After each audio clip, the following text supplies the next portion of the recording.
This is my sad attempt to defend this anime man, Tobirama Senju, whom I have a love-hate relationship with. Because on the one hand, I really like Mada Tobi mermaid fanfics. But on the other hand, he single-handedly ensured that the Uchiha clan would be eradicated by his students no less. And then there's the whole human experimentation and human sacrifice thing. So yeah, I can't look the other way on any of that. Also, I am Pro-Uchiha, so this should be fun. Hello everyone, I'm Bunnie Faery. Welcome back to my channel, and to my series, Devil's Advocate, where I attempt to defend characters that are villains who may have had a point, those deemed villains by the narrative, and those who were on the side of good and did villainous things, and characters that were just disliked or hated for whatever reason. Today's client is Tobirama Senju. Tobirama Senju is a shinobi. We know this. This is a ninja anime after all. And he has been since he was born, because that decision was made for him and his brothers the moment they were in the womb, because they were from the Senju clan during the Warring States period. From a young age, he thought adults were stupid for continuing in their pointless war instead of, ending it, coming to agreements and peace treaties. But they prefer to sacrifice their own children because it's an honorable way to die. During all of this, the war between the Senju and Uchiha seemed endless, and the Uchiha are a scary bunch to be facing against. Tobirama has ample reasons to be scared of them during this time. Losing his younger brother scarred him, no doubt. Awarama was only 7 years old, and if we assume that Hashirama was around 12 or 13 years old when he met his gift from the divine, Madara, and that Tobirama was a year younger than him, and Itama a year younger than Tobi, then their second youngest sibling didn't even reach his teen years either. Well, I don't believe it happened this way, because how would Hashirama know how many Uchiha were there at the moment? Not to mention their ages, when he clearly wasn't there in the first place. Clearly Itama's death was caused by the war between the Senju and Uchiha, but for Hashi to be saying with his full chest that it was multiple adult Uchiha when he arrived long after everything ended is sus. Clearly an attempt to sway Sasuke away from getting revenge on Konoha. Why else would he say that and then proceed to tell Sasuke that he looks like Madara's little brother? But this isn't about Hashirama, so back to Mr. Edo Tensei. Now, Ed being made to spy on his own brother, only to discover he was not only spending time, but also training with an Uchiha. And not just any Uchiha, oh no, but the clan head's son, Madara. I would assume his and Hashirama's relationship must have soured a bit after that. I don't know if you see it, but Tobirama is afraid of Hashirama. Just look at his reaction when Madara tells Hashi to unalive him or himself. He quickly goes to touch his sword as if he was expecting to have a fight, and then the way he speaks to his brother after Madara's request. I don't blame him, considering everything Hashirama said, he'd be willing to unalive for the village during his and Madara's final fight while alive. I don't blame Tobirama for being wary of the Uchiha clan. They were a scary bunch, as enemies, and this is coming from a pro-Uchiha fan. But again, they're only scary if you're their enemy. Even after the establishment of the Leaf, he still didn't trust them and never did. Madara's betrayal only added fuel to it. He was spreading and believing rumors about the Uchiha, especially of Madara. Why else would he suggest democracy only for him to be handpicked by his brother and for him to handpick the incompetent worst Hokage Hiruzen, who in turn wanted to pick Orochimaru, and then a known pervert, Jiraiya? Eventually Tsunade, Hashirama's granddaughter, gets picked for 5th Hokage against her will and had to be convinced by Naruto. But eventually he softened up to the idea of becoming Hokage. And unsurprisingly, before her, Jiraiya's student Minato got picked to be 4th Hokage, and then his student Kakashi for 6th Hokage, and then Minato's son for 7th Hokage, and finally Shikamaru, who is the 3rd Hokage's son's student. Is very Senju-centric. which is also a problem. What happened to democracy, Tobirama? Now onto why would the Uchiha be scary as enemies? Besides their genjutsu and base Sharingan, we also have the Mangekyo. Let's start with this. Koto Amasukami, literal permanent brainwashing genjutsu. Tsukiyomi, we already saw what Itachi could do with it, from torturing Kakashi to tormenting his little brother twice by forcing him to watch his clan get massacred over and over and over and over and over and over again for what felt like days, maybe more to him. Because that's what loving older brothers do. And Izumi, putting her in a genjutsu which she lived her entire life in a matter of, seconds, maybe minutes? Before sending her to Kami. Amaterasu, black flames that you can't put out, that will burn until only ashes left. Izanagi, reality-altering jutsu, will leave the user blind in one eye. Izanami, will also leave the user blind in one eye, will put you in an infinite loop until you accept reality. Well, the reality the caster wants you to accept. A kinjutsu to be used on your friends to show them the errors of their way, whether they like it or not, until they bend to your will, because what are friends for? Imagine if Naruto could use this. The entire second part of Naruto, finding Sasuke, would have ended real quick. Susanoo.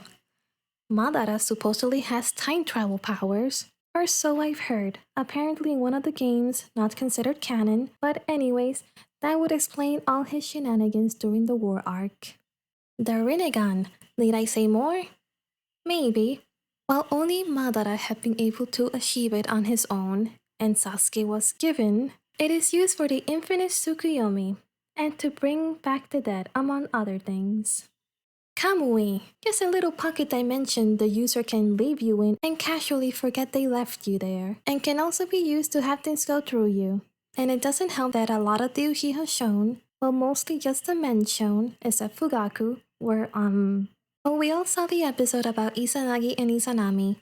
Sasuke has reasons to act the way he does and to do the things he does, but everyone else not so much. And this is before the establishment of Konoha. I am not talking about the coup, because that should have happened. They were being oppressed. But the story in the Izanagi and Izanami episode was told by Itachi, and he is not the most reliable source of information when it comes to all things Uchiha. And also, they can control the Biju. That being said, Tobirama acted like they were also a horrible bunch of people, and that's after the peace treaty, after Konoha was made, and that's no bueno. He created many things, and some questionable. Edo Tensei, anyone? The Academy, tuning exams, the Anbu, Shadow Clones, and Multi-Shadow Clones, the Flying Thunder God, which people in the world of Naruto act like it was invented by Minato, and Naruto act like he invented Shadow Clones. The Uchiha police force was also created by him. If it existed in the Naruto universe, there is a high chance Tobirama invented it, and then every other village copied him. But back to the Uchiha police force. He claims it was because they were the best suited for it. But you know, the Inosuka, the Hyuga, the Yamanaka, the Aburame are also good fits for it, but we're not going to talk about that. It got to the point where most Uchiha were in the police force by the time Sasuke enters the academy himself.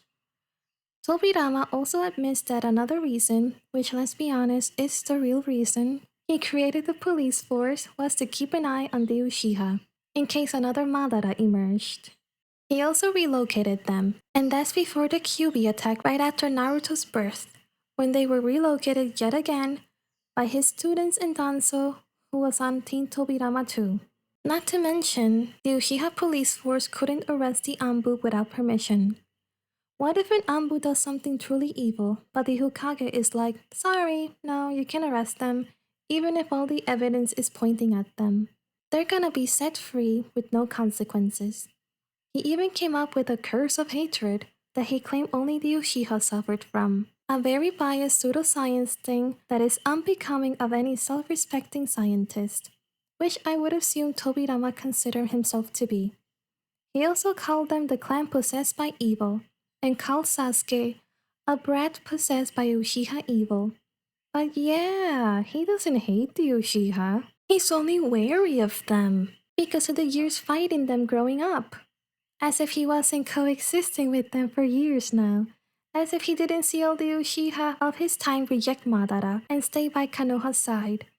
Even after death, he thought lowly of them and didn't care that little children of the village he swore to protect, a village that was meant to protect them in the first place, had died. He victim blamed the entire clan and praised Itachi for his atrocious actions that were forced upon him by Danzo, all because he hates them. Well, according to him, when it comes to hating the Uchiha, that's not entirely true. Why are the Uchiha scary to him? Is it the curse of hatred? No, that's a load of pseudoscience BS Tobirama Senju made up to further oppress the Uchiha. Because goddess forbid they have emotions. And if you still believe that's a real thing, you're wacky. No, they're a scary bunch because of their dojutsu. And they put their clan first. They are only a threat if you're an enemy, which the Senju no longer were. But Tobirama seems to still consider them the enemy.